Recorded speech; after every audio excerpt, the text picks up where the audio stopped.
Ma? Ma! Nasa banyo yata. Ma? Ma? Oh! Nakaupo siya sa sahig. Duguan! Ma! Ma! Nilas-las ang puso niya. Hindi! Ma! Ma! Ma, bakit mo ginawa ito?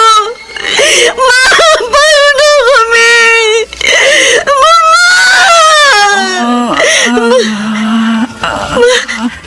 Bakit ba si Mama? Teka, oo nga!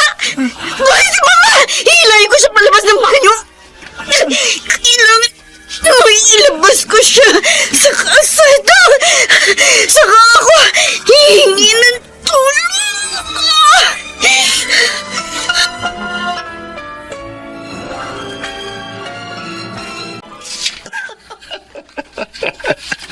Hoy, Mickey, pwede ba? Kanina ka pa tawa ng tawa. Sa pakinggan kita para tumigil ka. Uy, grabe ka ha. Huwag naman. Ayoko magaya kay Geraldine. Ako, pakiramdam ko, tumabingi yung panganon eh. Mabuti yun, para magtanda siya. Ako pa talagang kinalaban, ha? Di niyo ba ako kilala? I can be an angel, but I can be also a monster. Kasalanan ko ba ako napapangitan sa kanya yung customer niya? Kaya ako na yung gustong i-table. Buti naman hindi nasugatan yung anit mo. Ang lakas ng pagkakahilan sa buhok mo kanina. Nabitiwan niya naman agad kasi nga pinilipit ko yung braso niya. Baliw eh. Ilang beses na ako nagpasensya sa ugali niya. Talagang uminit yung ulo ko. Pero grabe ah. Lodi talaga kita. Kung medyo tumaas-taas siguro ang lipad mo, baka naging darna ka ha. Bakit? Meron ba akong iniligtas? Oo. Yan sarili mo. Bakit mo pa ako iniligtas? Wala nang saysay ang buhay ko. Ma, wala na ba kaming halaga sa inyo? Kaming mga anak ninyo? Pagod na ako. Ayoko na sa mundong ito. Ayoko na!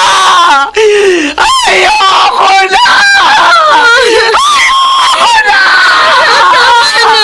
Ayoko na sa buhay na ito! Hindi ka pa magaling.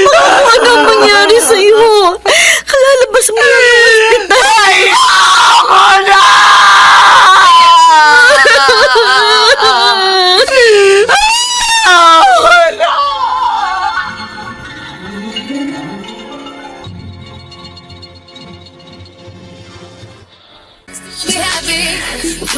Pero ano, kailan mo ba ako papayagang manligaw sa'yo, ha? Talaga ko nang sinabi sa'yo na daan naman kitang pakasalan eh. Bakit ba ayaw mo? Matagal ko na rin sinabi sa'yo. Wala akong planong magpakasal. Siguro hanggang ngayon hindi mo pa rin nakakalimutan yung dati mong kinakasama, no? Nako, just Tony. Lasing ka na. Di pa. Uwi ka na. Di pa ako lasing.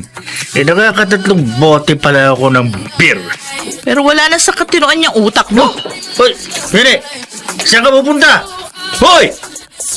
Ma, Saan? Dalawa. dito ka muna ha. Tatlo. Pangako, kapag nakakuha ako ng maayos na trabaho, babalik ako kaagad. Ililipat kita malapit sa pinagtatrabahuhan ko. Asa na papa mo? Tapos na ako magbilang, wala pa rin siya. Isa, Sige ma, magbilang ka pa. dalawa, Kapag hindi pa siya dumarating, tatlo. magbilang ka lang para wag kang mainip. Sabi ng papa mo babalik siya. Bakit hindi pa siya bumabalik? Siya nga pala ma, si Kiel at Von, nasa bahay ni na Tita Dalawa. Josefa. Doon na muna sila ha. Tatlo, Hindi ka nila mabibisita dito pero Pat. huwag kayong malulungkot ma ha. 5, Diyos ko, 6, bakit kailangan mangyari to sa pamilya Ito. namin? Bakit kailangan susunod humantong sa sa ganito ang lahat? 8. Parang kahapon lang. Masaya kaming kumakain sa iisang hapag. Ngayon, nagkawatak-watak na kaming lahat. Bakit? Lo, Bakit kailangan namin pagdaanan ng ganitong pagsubok? Ma...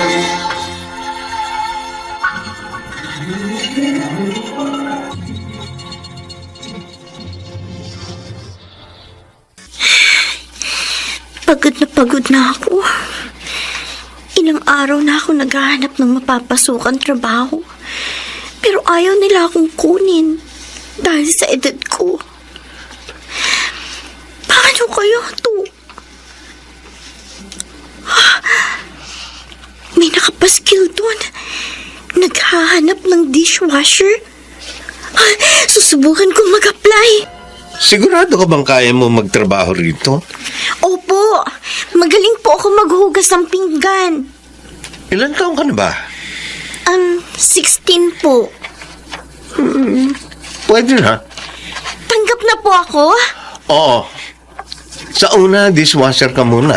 Pero mabilis ang promotion ko dito. Promotion po? Basta, galingan mo ang paghuhugas ng mga pinggan, baso at lahat dyan sa kusina, ha? Pero ayoko na marungis, ha? Gusto ko papasok ka rito na nakaayos. Oo po.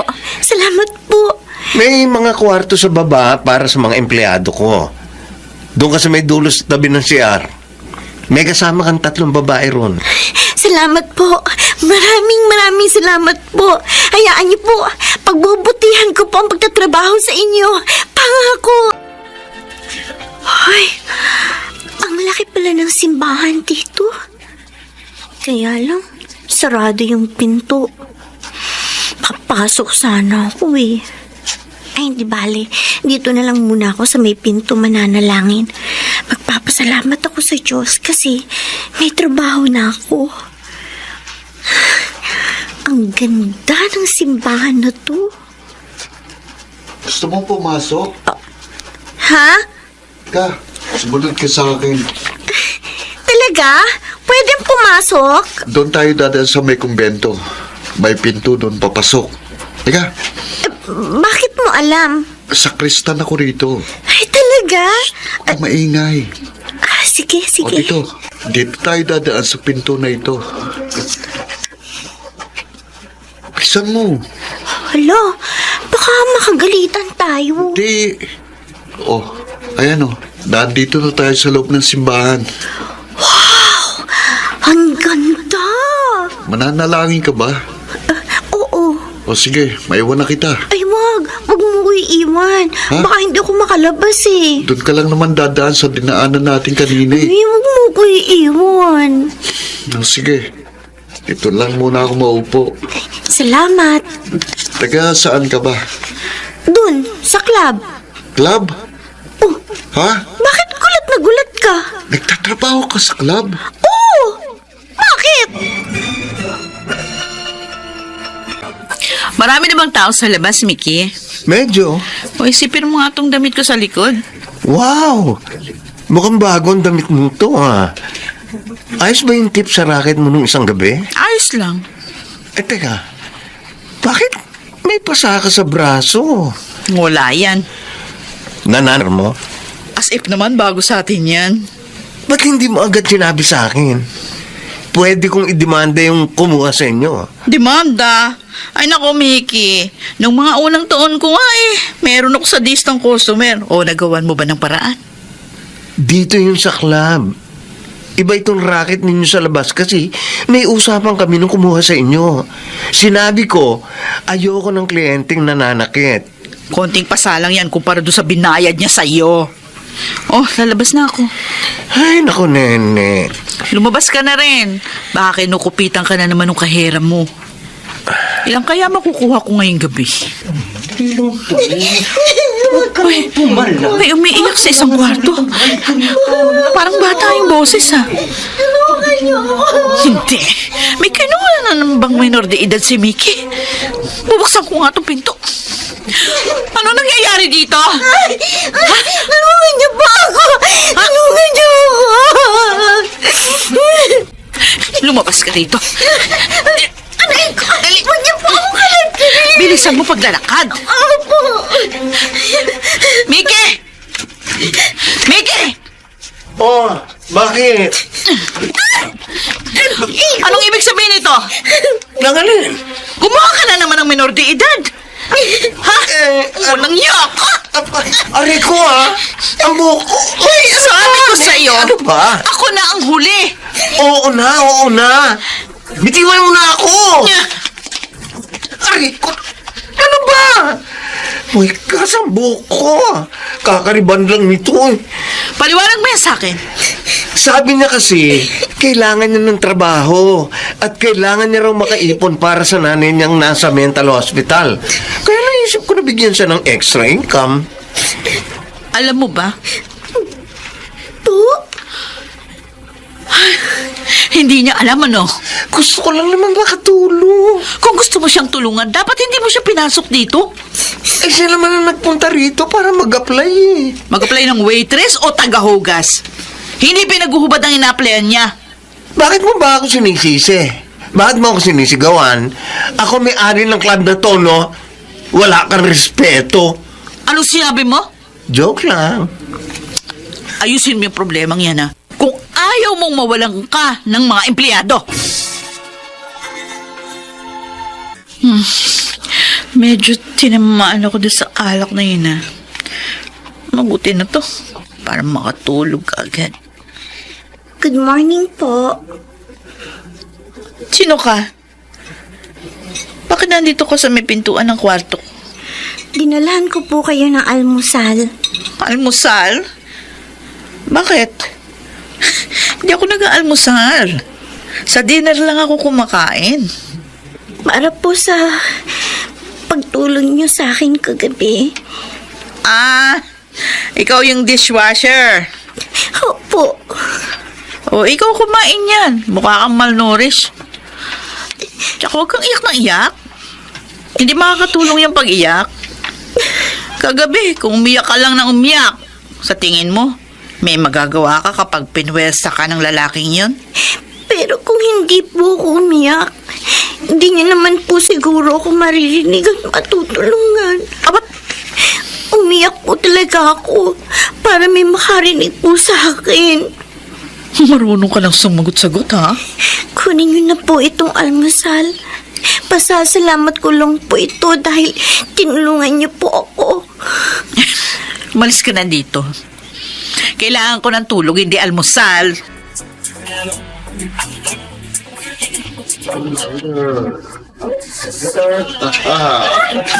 Ano ako rito? O ano, Mickey? Di pa ba rin ba promoted yung bago mo? Ay, naku ha. Huwag mong paalala sa akin yan. Uy, bakit naman? Hanggang ngayon, masakit pa rin ang anit ko. Bakit nga? Sinabunutan ako ni Nene nang dahil sa dalagitang yun. Pinagtatawanan mo ba ako? Totoo ba yun?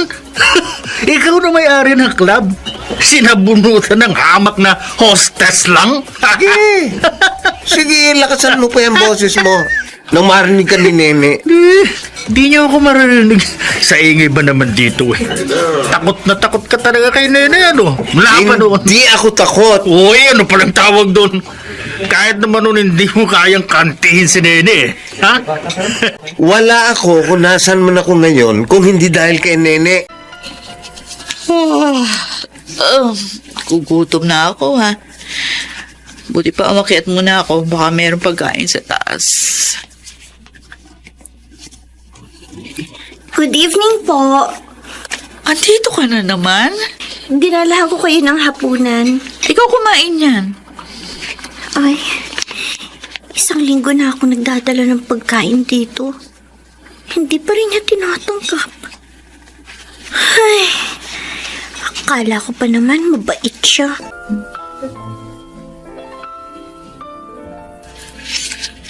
Ma, pasensya ka na ha. Masyadong madalang na akong bumisita sa'yo. Pearl, Ma? asan yung mga kapatid mo? Aha? Hinahanap niya ang mga kapatid ko. Mukhang bumubuti na kalagayan niya. Ang mga kapatid mo. Hindi mo sila kasama? Hindi ma. May pasok kasi sila eh. Ganon? Opo. Ang papa mo? Wala si Papa, ma. Asan ang papa mo? Miss na miss ko na ang papa mo! Ma, Nasaan ang papa mo? Ha? wala si Papa. Hindi! Umalis. Papuntahin mo rito ang papa mo! Gusto ko siya makita! Ma. Papuntahin mo siya rito! Ma, huminahon ka. Gusto ko makita ang papa mo! Bakit ka ba nakapako sa krus? Kailan ka ba bababa dyan sa krus na yan? Para tulungan kaming mga nahihirapan. Kaya ba kahit palagi ako nagpe-pray, wala namang nangyayari sa mga prayers ko? Kasi nakapako ka. Nakapako ang mga kamay mo, pati na ang mga paa mo. Paano mo nga naman kami matutulungan? Nang iniwan kami ni Papa, nag-pray ako na sana bumalik siya. Pero hindi na siya bumalik. Hanggang sa unti-unting nabaliw si Mama. Matagal ka pa ba? Ha? Maglilinis ako rito sa altar. Kasi may misa mamaya eh. Tapos na ako. Uuwi. Oo. May misa maya-maya. Ayaw mo bang makinig? May trabaho pa ako eh. Napadaan lang ako. Ganun ba? Ano nga palang pangalan mo? Pearl. Ako naman si Tommy.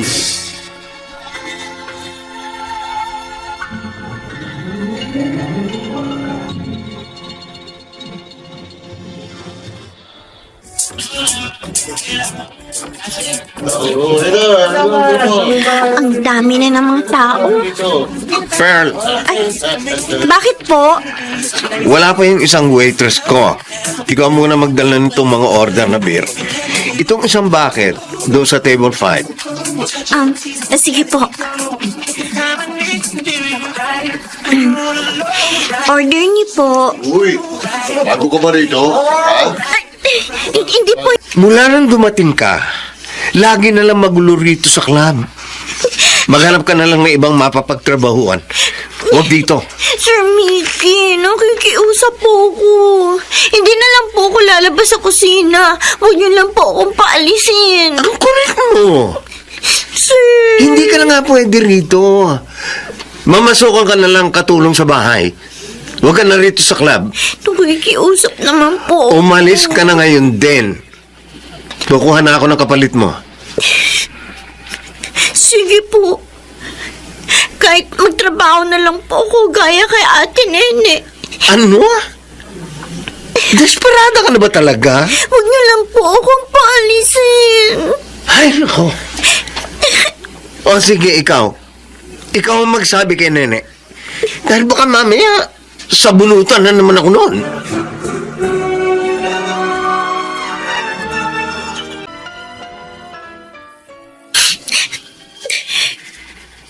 Hoy! Ano na naman ang ginagawa mo dyan sa tapat ng pinto ng kwarto ko? Ha? Ate Nene. Bakit umiiyak ka? Tulungan niyo po. Bakit ka lumuluhod dyan? Tumayo ka nga. Nagmamakaawa po ako. Tulungan niyo po ako. Wala po akong pupuntahan. Tulungan niyo po ako. Kailangan ko po ng trabaho para sa nanay kong may sakit. Nagmamakaawa po ako. Kung kailangan ko po maging hostess, ayos lang po. Basta wag lang po ako mawala ng trabaho. Ano? Anong sinabi mo? Ha? Ang braso ko Gusto mo po. maging hostess?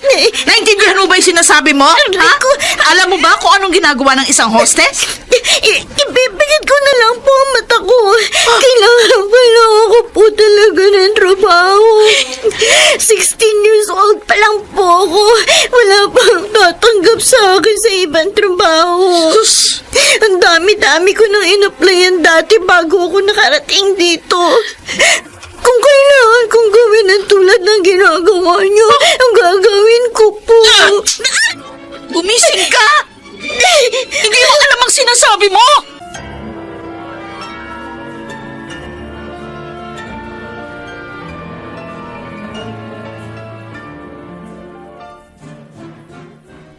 Ay, naku.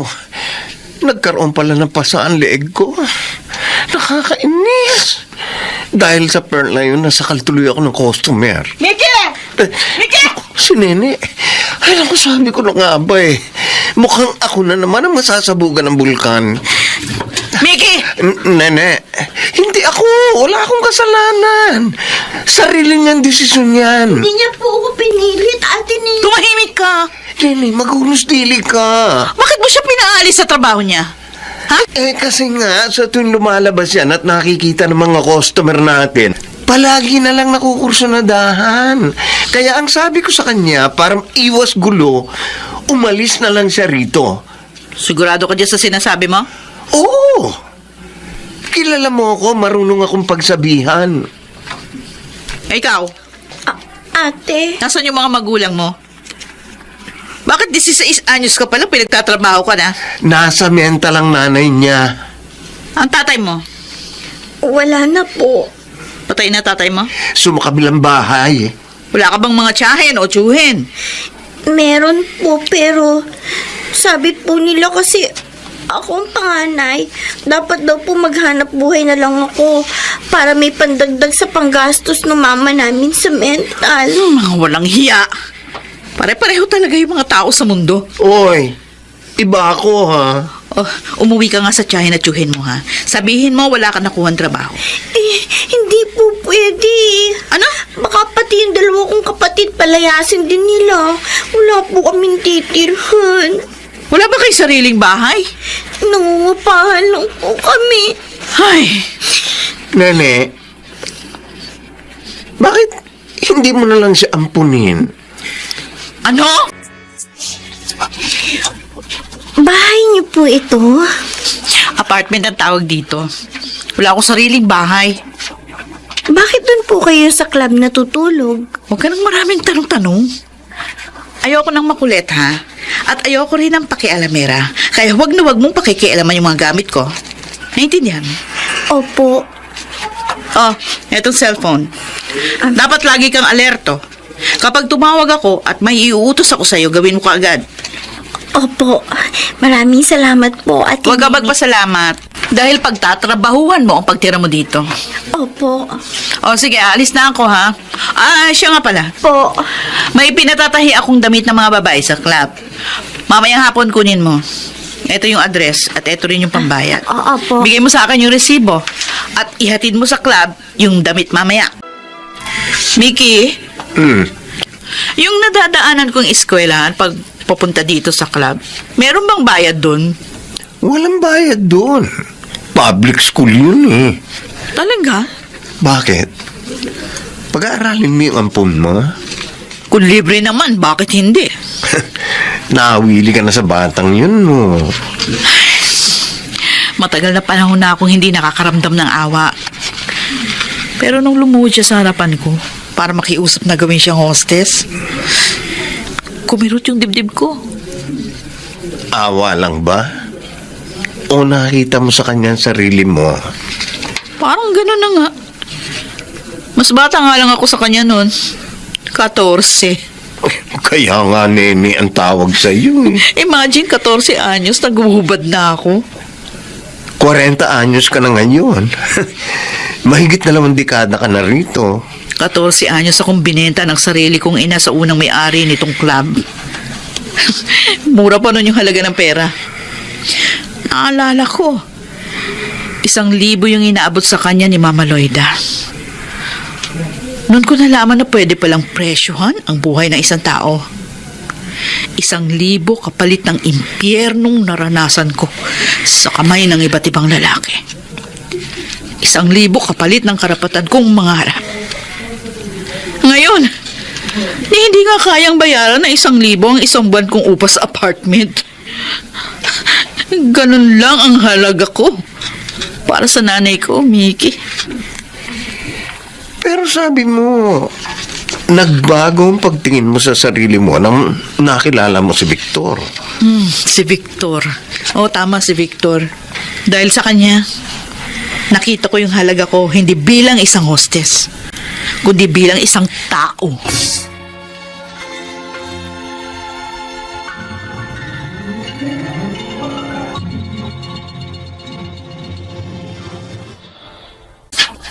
Talaga po, Ate Nene. Mag-aaral ako. Ayokong inuulit yung sinabi ko, Pearl. Ay, salamat po. Teka. Huwag mo ko yakapin na may club pa ako, no? Hindi pa ako nabibihis. Pero, paano po yung sweldo ko dito sa'yo? Mababawasan ba yun? Ako nang bahala sa pag-aaral mo. Isipin mo na lang, bonus ko yan sa'yo. Talaga po? Naku, maraming salamat po talaga, Ate Nene. Hulog ka talaga ng langit. Alam mo, pakiramdam ko, isa kang anghel na pinadala sa akin ng Diyos para tulungan ako. Anghel? Opo. Meron bang anghel na nasa impyerno? Ha? O, ayusin mo na yung mga kailangan mong ayusin. Pagkatapos ko po mag-enroll, may pupuntahan po sana muna ako. Saan? Ma, mag-aaral na ako. Talaga? Opo, tingnan niyo naka-enroll na ako. Pagbutihin mo ang pag-aaral mo. Opo, Ma. Pagbubutihan ko ang pag-aaral ko para kapag nakapagtapos ako at nakakuha ako ng magandang trabaho, maiuuwi na kita. Pero dapat, magpagaling na kayo, ha? Sino siya? Sino? Yung umagaw sa atin. Sa papa mo. Ma? Sino siya? Sino siya? Sino siya? Masama siyang tao. Masama siyang tao. Siya ang kumuha sa papa mo. Kinuha niya sa atin ang papa mo. Kinuha niya. Kinuha niya. Masama siyang tao. Kinuha niya ang papa mo. Kinuha niya. Si Papa na lang palagi nasa isip Kinuha ko. niya. Kalimutan mo na siya. Wala Masama na si siya Papa. daw. Hindi na siya babalik. Masama siya tao. Kalimutan mo na siya, Ma.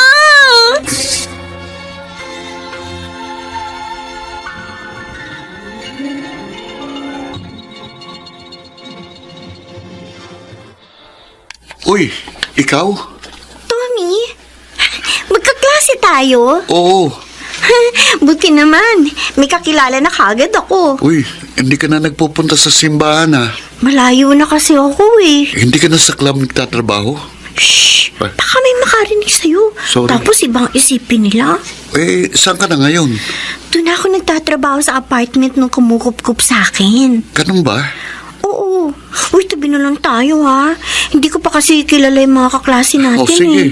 okay yun. Basta pakokopyahin mo ako ng mga assignment natin ha. Sige ba? Basta assignment lang ha. Hindi pwedeng exam.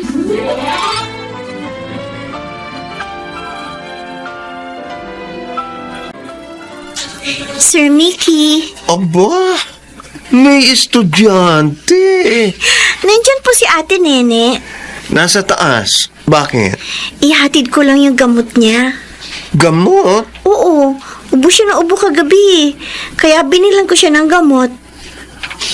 Ay, naku. Ang swerte nga naman sa inyo, Nene. Buti na lang talaga at inampong kanya. Kung hindi, walang magmamalasakit sa kanya. Meron naman sana, kaso ayaw niya. Ay, naku, Jess Tony. Ang aga-aga pa, sarado pa ang club. May traffic eh. Tagal lumusad ang mga sasakyan. Nakakatamad mamasada ng taxi ngayon. Yan sabi ko, dito naman ako tatambay. Ay, teka, sino tong naka-uniforme ito?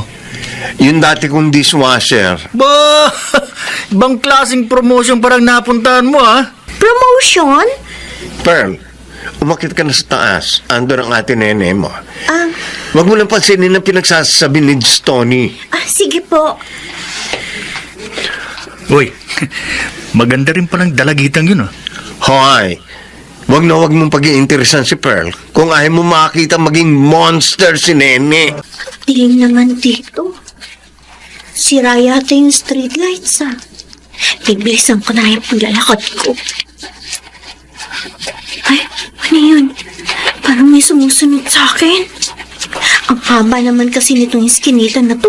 Papasok sa palabas ng club. Wala pa namang katao-tao ngayon. Halika rito! Bitiwan niyo ako! Huwag kang maingay! Bitiwan mo ako! Isasakay kita sa taxi ko! Huwag ka nang malikot! Ano ba? Rito! Ang ulo ko! Tommy! Tara, tumakbo na tayo, dali! Doon tayo tumakbo papunta sa club. Bilisan mo! Sigurado ka bang wala kang sugat o kung ano? Hindi ka niya sinaktan? Hindi po. Ha? O ikaw, sino ka naman? Siya si Tommy, ate. Siya yung tumulong sa akin. O bakit nandun ka? Kasama po ako ni Pearl, kaya lang sabi niya, huwag na akong pumasok sa eskinita. Hintayin ko na lang daw siya sa may kalsada. Kaya lang, ang tagal niyang bumalik eh. Buti na lang, Pearl. Marunong kang pumili ng kaibigan. Ay, magkaibigan lang ba kayo? Ah, O meron ako hindi alam? Magkaibigan po kami, ate. Salamat, Tommy, ha? okay lang ho. Hindi po ba ako parurusahan ng Diyos kasi nanakita ko ng tao? Di ko alam. Di naman kami close ng Diyos mo. Ho? Ayos na. Nasaan na si Jess, Tony? Nasa presinto na, nakakulong. Manda siya sa akin. Oo. Huwag mo na subukin pa magpunta doon. Itong si Pearl ang asikasuhin mo. Wow! Ngayon lang ako nakapasok sa mall. Talaga? Oo, ate. Sabi kasi ni Papa noon, isasama niya raw kami sa mall. Kami magkakapatid. Kaya lang palagi na silang nag-aaway nun ni Mama. Tapos bihira na rin siya umuwi sa amin. Hanggang sa hindi na talaga siya umuwi kahit kailan. Alam mo ba kung nasaan yung papa mo? Hindi eh. 3 taon na mula nang iwan niya kami. Noong unang taon, ayos pa si Mama. Pero siguro, kinakaya niya lang talaga ang lahat para sa aming magkakapatid. Hanggang sa, unti-unti, napapansin namin na nag-iiba ng ugali niya. Minsan sinubukan niya maglaslas ng pulso hanggang sa lumala ang kalagayan niya. Kaya naisipan na naming dalhin siya sa mental. Kaya galit ako kay Papa at sa babaeng umagaw sa kanya mula sa amin. Nasira ang pamilya namin dahil sa kanya. Nabaliw si Mama dahil sa kanya. Nagkahiwa-hiwalay kami magkakapatid dahil sa kanya. Kaya kahit kailan, hindi ko siya mapapatawad.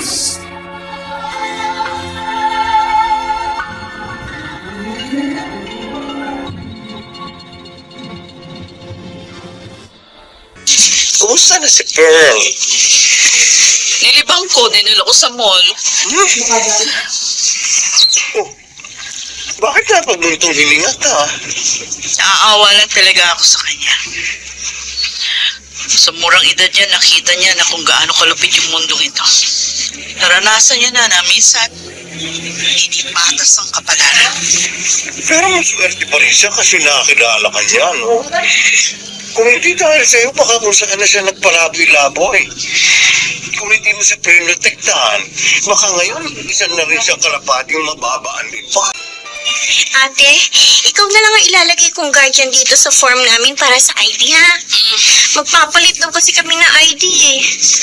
Anong ilalagay ko dito sa occupation mo? Saan? Dito. Kung anong trabaho mo. Kailangan pa bang ilagay yung trabaho ko? Oo. Entertainer na lang. Entertainer? Entertainer na lang ilalagay ko. Ay, wag. Huwag may lalagay yan. Bakit, ate? Hindi ka ba nahihiya? Ang guardian mo, entertainer sa club. Bakit naman ako mahihiya? Ako, Pearl, hindi marangal yung trabaho ko. Ano palang ilalagay ko dito? Nailipat na pala sa district jail si Gistoni. Buti nga sa kanya, ang bastos. Buti na lang talaga, hindi ka na humaling sa kanya. Masama pala talaga ng taong yun. Hoy, Nene, nakikinig ka ba sa akin? Ang lalim ng iniisip mo, ha? Mickey, ayoko na maging hostess. Ano? Ano sinasabi mo? Ayoko na. Pagod na ako. Ayaw mo na magtrabaho rito sa club? Oo. Magre-retiro na ako. Nene naman.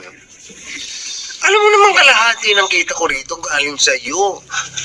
Ikaw ang dahilan kung bakit lumago itong negosyo ko, oy. May sinusulatang form si Pearl nung nakaraang araw. Oh, Tapos tinanong niya ako kung ano yung ilalagay niyang trabaho ko. Nene, Ayoko na magdalawang isip ngayon, Mickey. Nakiusap sa akin noon si Victor.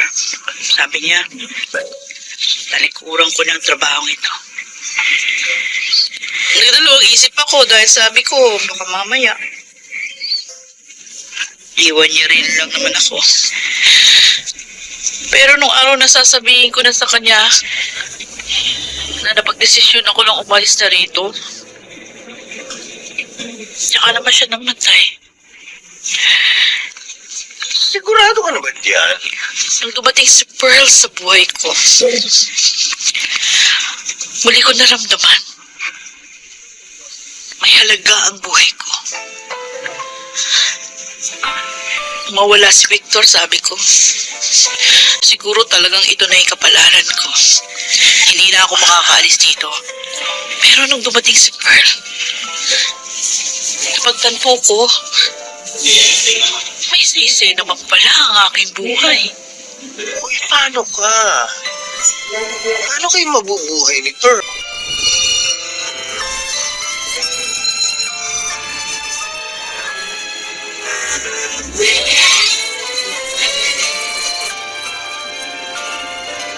Talaga, ate?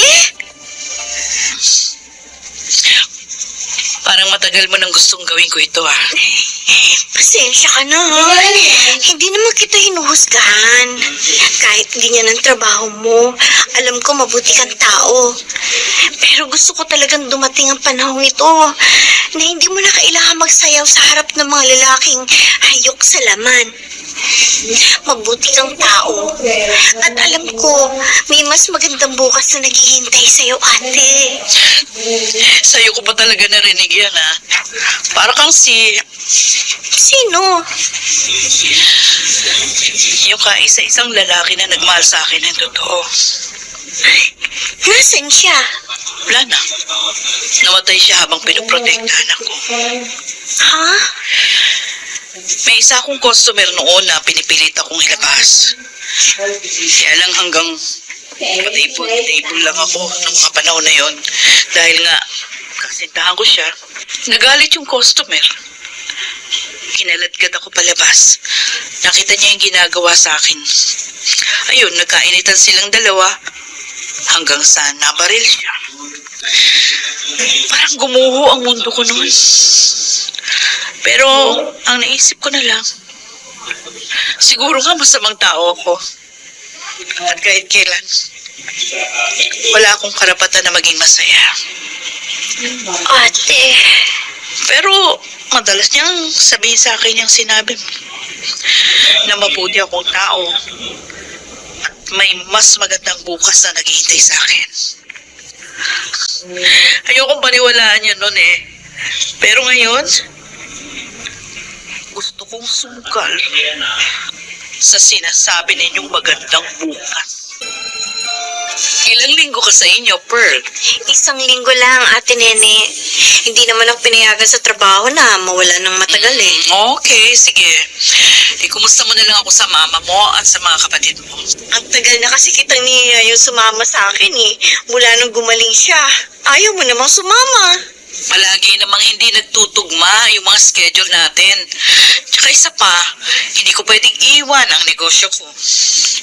Kumuha ka na kasi ng isa pang tagaluto. Para hindi lahat ikaw ang nagluluto sa karinderya mo. Naku, wala ka ng pahinga. Kahit nagtatrabaho ka. Kailangan magdoble kayod. Hayaan mo, kapag tapos na yung pinagagawa kong bahay, imbitahan mo ang mama mo na pumunta. Sige na nga. Ay, selfie tayo, ate. Papakita ko kay mama yung picture natin para kahit sa picture makilala ka naman niya. Ano ka ba? Di pa ako naliligo. Hindi, okay lang yan. Naku, andito na yung sundo ko. Ay, Tommy! Pasok ka. Okay. O, alam mo, sakto ang dating mo. Morning, Ate Nene. Good morning. Ikaw na mag-picture sa amin ni Ate Nene. Dali, dali. Ganun ba? Oo. Sige, sige. Ayan. Oh, 1, 2, 3, smile. Yun. Thanks, Tom. Oy, Tommy, alam mo ba, nakapagtapos na kayo ni Pearl sa kolehiyo. At ngayon, pareho na kayong may trabaho. Pero, hindi ko pa rin nagbabago. Ikaw pa rin yung Tommy na nakilala ko na mahinahon, mabait. Bakit kaya hindi ka nalang magpare? Mas bagay sa'yo. Ay, ate naman. O, bakit? Ate, Bakit? gusto ko po mag-asawa. O, sino naman ang babae yun? Mapapangasawa mo? Si Pearl. Tommy, halika na. Bye, ate. Oy, mag-ingat kayo ha. Okay lang naman kung magkagustuhan kayo. Malalaki na kayo. Ang cute ng dalawang yun. Naku mukhang lalo kang gumaganda. Ganyan ba kapag pamenopause na? Uy, tumigil ka nga dyan, Mickey. Joke lang. Ito naman. Buti bumisita ka sa akin. May isang kahon dyan na parang gamit mo ang laman, no? Naku, 7 taon na. Saka ko lang naalalang ibigay sa iyo. Mga gamit mo yan doon sa lumang kwarto. Pinarenovate ko kasi itong building, kaya ka nakakita ko mga yon. Ay, ang buti naman. Nakalimutan ko na nga ang mga ito. Busy ka kasi masyado sa negosyo mo. Asan si Pearl? Umuwi sa kanila. Ay, nakang batang yun. Napakaswerte. Malaboy lang noon. Ngayon, maayos na ang buhay. Ikaw ang tagapagligtas niya. Hindi. Siya ang nagligtas sa akin. Kung hindi siya dumating, baka hanggang ngayon narito pa rin ako.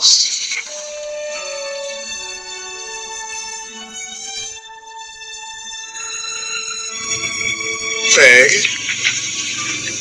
Kailan ko kaya makikilala ng personal yung si Nene? Alam mo, gusto ko siyang pasalamatan sa lahat ng sakripisyong ginawa niya para sa'yo. Soon, ma. Soon. Napakabuti niyang tao. Nung wala ako, siya ang tumayong magulang mo. Sinabi niyo pa. Kaya nga nagtataka ako eh. Bakit hindi siya nakapag-asawa? Maganda naman siya. At maraming nagkakagusto sa kanya. Wala rin siyang nakukwento sa akin eh. Hindi kasi pala kwento si Ate Nene. Masyado siyang masikreto. Ate Nene! Nandito ako sa CR. Inayos mo to apartment mo ah. Ay, teka, ano to? Picture frame? Sinong? Oh, Bert. Nakabalik ka na pala. Ate Nene, sino tong nasa frame? Yan. Ah, kinuha ko yan kay Mickey. Naiwan ko pala yung ibang gamit ko doon. Yung picture frame na yan, ang huling litrato namin ni Victor. Palibasa, hindi ako nagkukwento sa'yo. Victor? Mhm. Victor din ang pangalan ng papa ko. Talaga? Magkapangalan sila ni Victor ko? Magkamukha rin sila. Ano? Huwag mong sabihin, Pearl, ikaw. Ikaw ang babae ni Papa. ano? Ama ko ang katabi mo sa larawang ito. Hindi ako maaaring magkamali. Kahit napakatagal ng panahon na lumipas, tandang-tanda ko ang mukha niya. Teka. Ano sinasabi mo? Walang anak si Victor. 3 kami anak niya. 10 years old ang bunso kong kapatid nang iniwan niya kami. Ay, hindi ko alam. Kinupkup mo ko. Iniligtas mo ko sa impyernong munti ko na ng kalagyan, pinag-aral at inalagaan. Pero ikaw din palang babaeng dahilan ng lahat ng hirap at masakit na dinanas namin. Ikaw pala! Ikaw ang nilubos sa mga sa aking tahanan!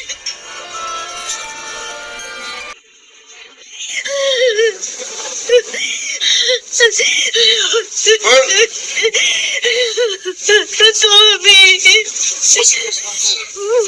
Bakit ka lumusong sa ulan? Tommy! Ano nangyari? Umalis tayo dito. Dalhin mo muna ako kahit saan. Basta ayoko dito. Ayoko dito. Ilayo mo ako dito. Oh, uminom ka nitong mainit na kape. Nanginginig ka sa lamig eh. Bakit ganito?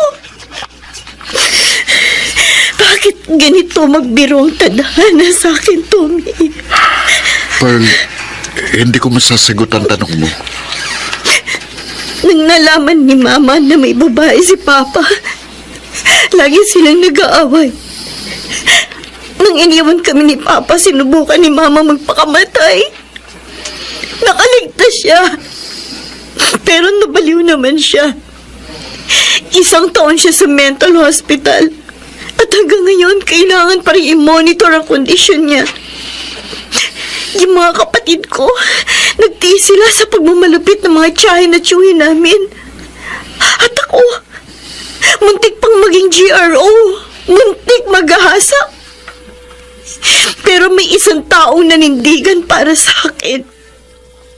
Pinilit niyang baguhin ang buhay niya para maitaguyod ako at para maalagaan ako na maayos. Pero kanina,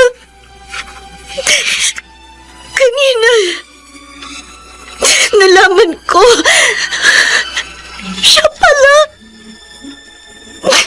pala ang babaeng naging dahilan para gumuho ang dating matatag naming tahanan. Pearl, Kulong-kulo ako, Tommy. Hindi ko alam ang gagawin ko. minahon ka muna. Hindi ka makakapag-isip ng maayos dahil nasa peak ka pa ng emotion mo. Bakit? Bakit naman ganito? Bakit ganito ang tadhana sa amin? Pinaglalaruan niya pa kami. Sa dinami-dami ng tao, maaari kong makilala. Bakit si Ate Nene pa? Bakit siya pa? Paano ko ito sasabihin kay Mama? Paano ko ipagtatapat sa kanya na si Ate Nene at ang babae ni Papa ay isa?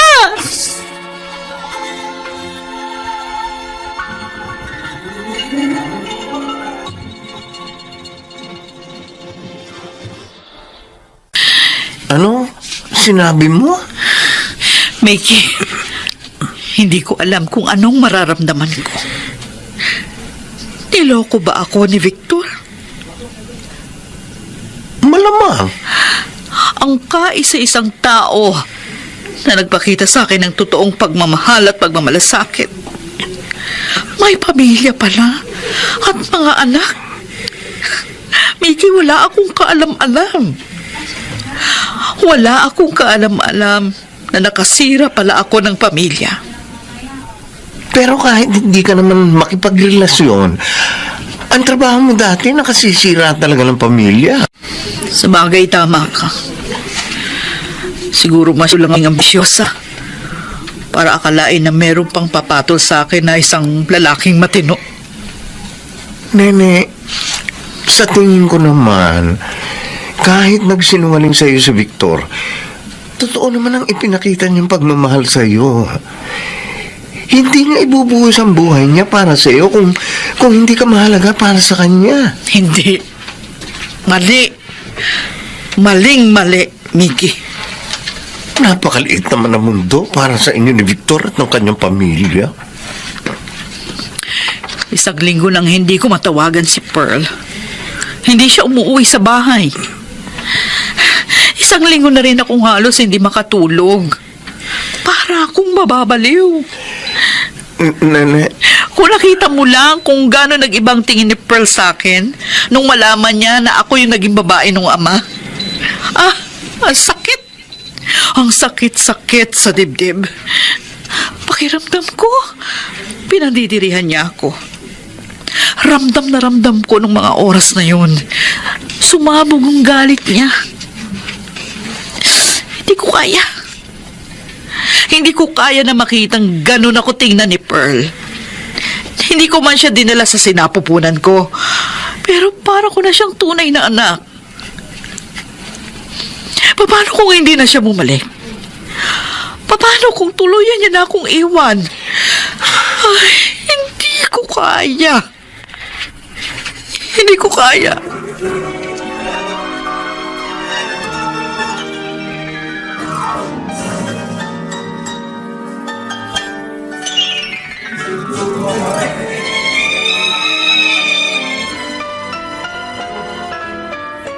Pinapunta ka ba rito ni Ate Nene?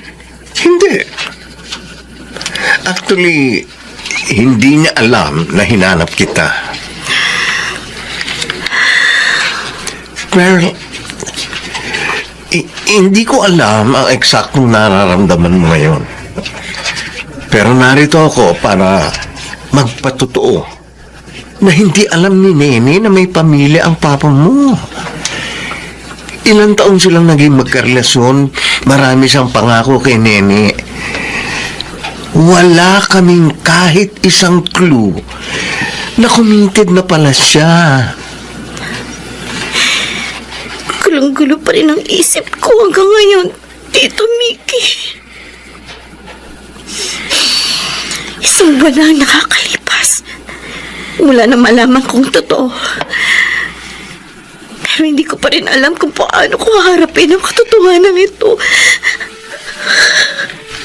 Gusto ko lang ipaalala sa iyo na isa ka sa pinakamahalagang tao para kay Nene. Sa'yo na umiikot ang mundo niya. Itinuturing kanyang totoong anak.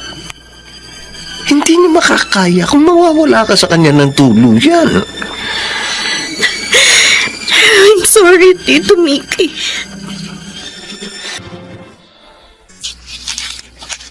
Sige na. Dito na lang ako sa kotse. Salamat, Tom.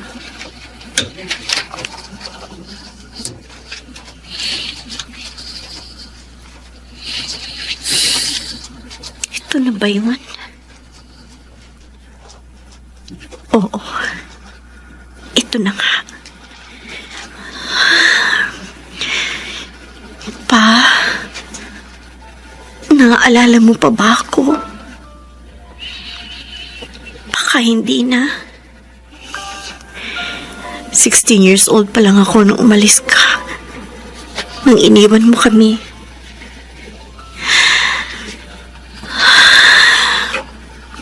Patay ka na pala. Hindi man lang namin nalaman.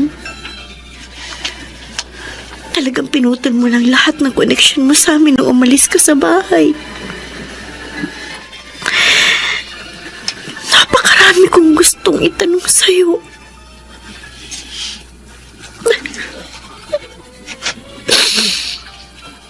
Gusto kong itanong kung paano mo kami nagawang iwan. Kami ng mga anak mo. Si Mama. Kung paano mo kami nagawang ipagpalit sa isang babaeng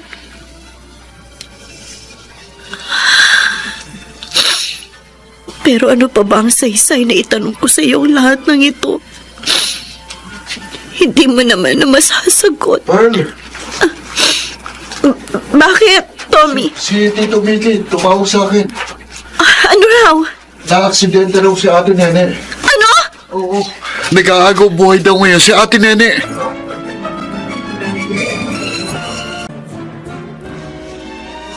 Diyos ko. Alam ko makasalanan ako. Pero wala na akong ibang pwedeng tawagin. Kundi ikaw lang. Patawarin mo po ako sa lahat ng mga kasalanan ko. At iligtas mo po ang kaibigan ko. Iligtas mo si Nene. Tito Mickey! Pearl, Si Ate Nene! nasa operating room. Inooperahan. Anong nangyari? Head-on collision daw. Hindi ko alam kung siya ang may kasalanan o yung driver ng truck. Basta bumangga ang kotse niya sa truck. Tapos, naipit siya. Ang daming nawalang dugo sa kanya. Dahil nahirapan silang kunin siya sa sasakyan niyang naipit sa truck.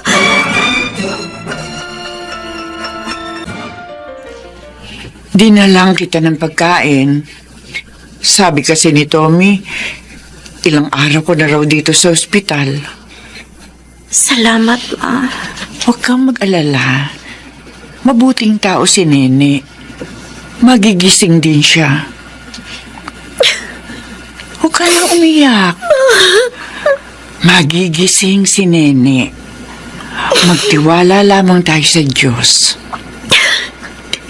Critical pa rin ang kondisyon niya, Ma. Nalulungkot din nga ako eh. Hindi ko akalain dito ko siya sa ospital makikita. At sa ganito pang kalagayan. Pero alam mo kanina, nang unang beses ko makita ang mukha niya, kahit maraming mga nakaplaster sa kanyang aparatos at mga kung ano-anong benda, alam ko, mabuti siyang tao. At hindi siya pababayaan ng Diyos.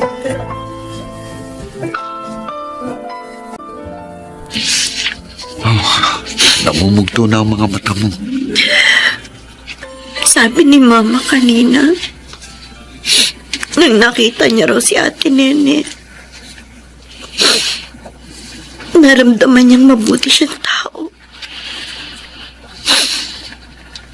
Pero, paano kapag nalaman niyang siya Huwag mo nang isipin yan. Pearl. Nasa iyong choice kung sasabihin mo kay mama mo o hindi. Total, patay na naman ang papa mo eh. Ano pang dahilan para hayaan niyong magkaroon ng lamat ang kasalukuyan niyong mga buhay dahil sa isang maling desisyon na ginawa niya noon? May mga pangyayari talagang nagaganap para matupad kung ano man ang nakaplano para sa ating mga buhay. Nagkamali man ang papa mo pero heto kayo ngayon. Buo. Higit sa lahat, alam kong mahalaga sa'yo si Ate Nene. Nung araw na sinabi ko sa'yo na-aksidente siya, kulang na lang sabihin mo sa akin, paliparin ko yung sasakyan para lang makarating kagad tayo sa ospital. Marahil may mabuting dahilan ng Panginoon kung bakit sa dinami-dami ng mga tao sa mundo, si Ate Nene pang ginamit niya para makarating ka kung nasan ka man ngayon. Bahagi man siya ng dahilan kung bakit nasira ang pamilya niyo, pero mas malaking bahagi niya sa pagkabuong muli nito. Huwag mo sanang kalimutan yun.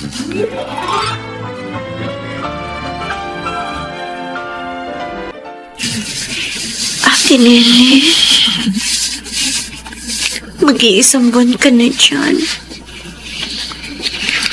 Hindi ka pa magigising. Huwag mong sayangin ang oras. Marami pa tayong kailangan gawin. Kumising ka na. Please. Ate Nene, unti-unting dumidilat ang mga mata niya. Ate, gising ka na ba?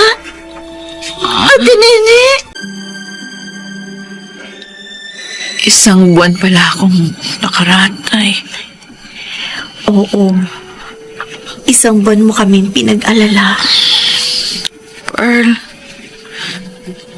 patawarin. Nangako ako sa sarili ko na pag-iising mo, Hindi na natin lilimunin pa ang nakaraang mga pangyayari sa buhay natin. Lalo na yung mga pangyayaring muntik nang sumira ng anumang meron tayo ngayon. Alam mo ba ang latest? Isinara na ni Tito Mickey yung club niya. Pinalitan niya ng salon. At yung mga kapatid ko naman, ayun, busy sa college. Si Mama naman, busy sa mga alaga niyang baboy. At ako naman, plano nang magtapat kay Tommy. Ano? Ikaw ang magtatapat? Oo. Alam ko kasing hindi niyo kaya mag-first movie. Yan. Ganyan nga. Gusto kong umiti ka. Salamat. Dahil sa'yo, napatunayan ko, hindi lang maganda ang bukas na naghihintay sa akin. Dahil sa'yo, Pananagutan kita. napatunayan kong Hindi kita pwedeng ibigin! Oo, aminin ko.